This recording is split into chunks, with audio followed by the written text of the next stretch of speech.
provide feedback. Feedback is always very, very important.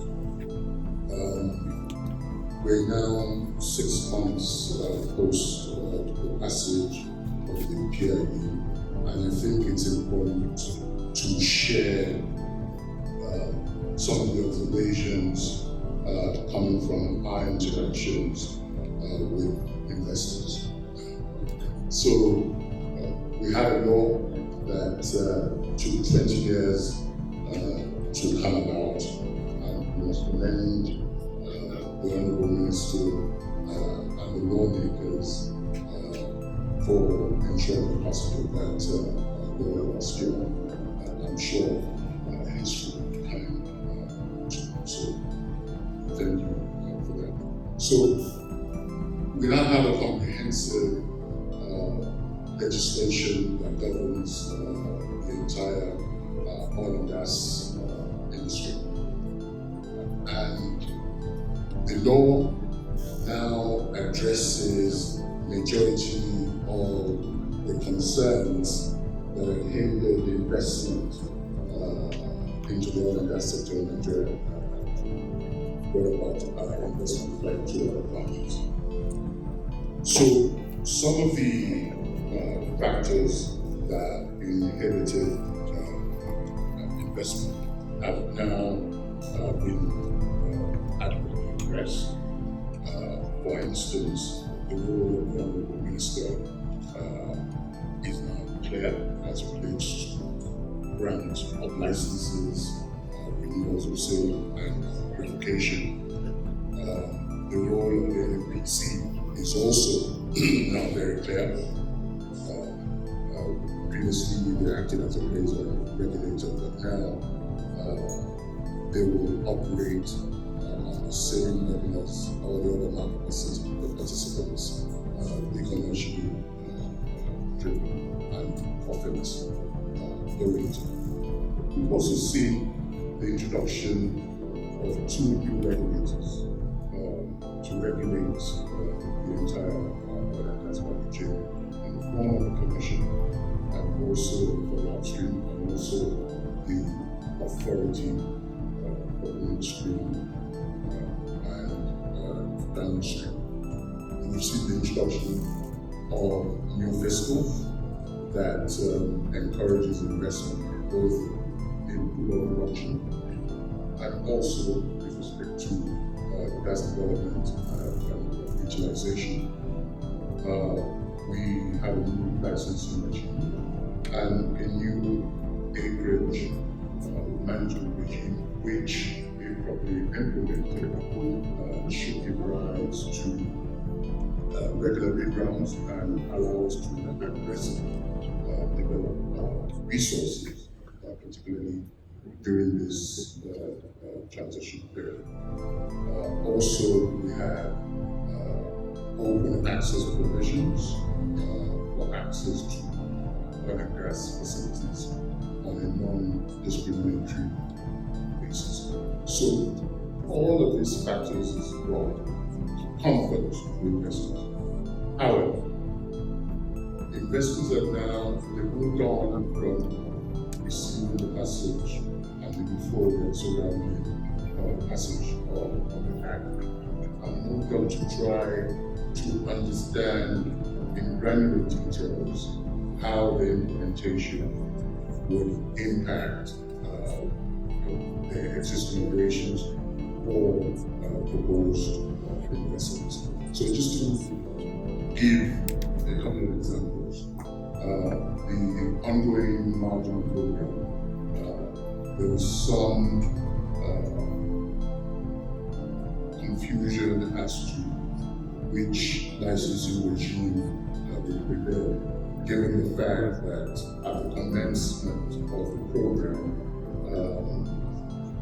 the investors were informed that they would have to enter into bonds with existing receivers.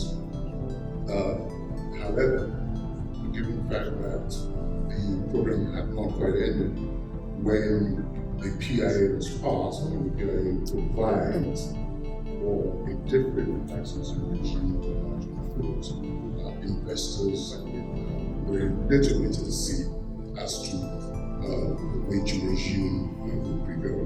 But the good job was the regulatory commission was quick to engage stakeholders and fashion a way forward for the transition from the old arrangement to the new arrangement. Another issue going also from the margin for investors is the issue around the host community trust fund. So, for example, if an existing lessee has already engaged in host community trust arrangement, the newly marginal field carved out ICC, how would that work in terms of them also embarking and instituting a trust fund? Would it amount to duplicity? These are some of the questions that investors are asking. In addition, are the requirements for the submission and review of agreements in midstream and downstream? How will that play out in terms of, we know that the likelihood is the review will be premised on ensuring alignment of those agreements with the open access principles and non-discrimination principles. But how do we do it in a manner in which existing financial obligations are not hampered in any way, or also existing supply conditions?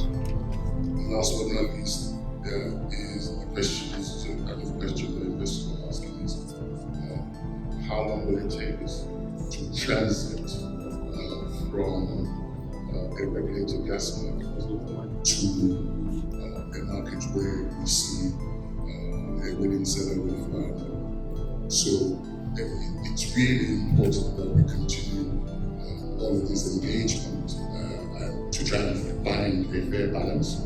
A balance for us to be able to harness our resources aggressively and take advantage of the transition period, whilst balancing that with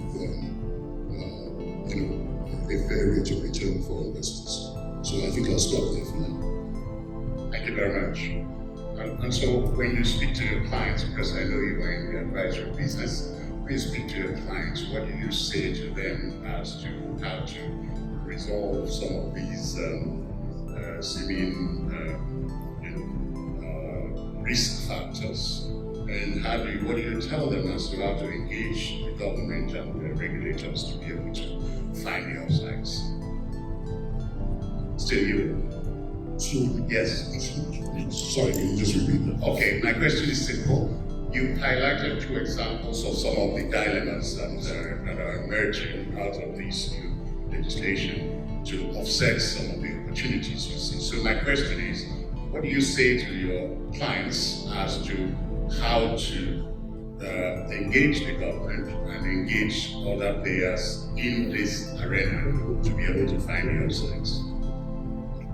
I think the situation is still extremely fluid with the PIA. I think that there's a need for us to constantly engage with the regulators because we have to do it in a collective way, because the rules and regulations that are yet to come will need the input of all of the stakeholders for us to be able to get to where we need to get to and have a PIA that is implemented successfully. Thank you very much.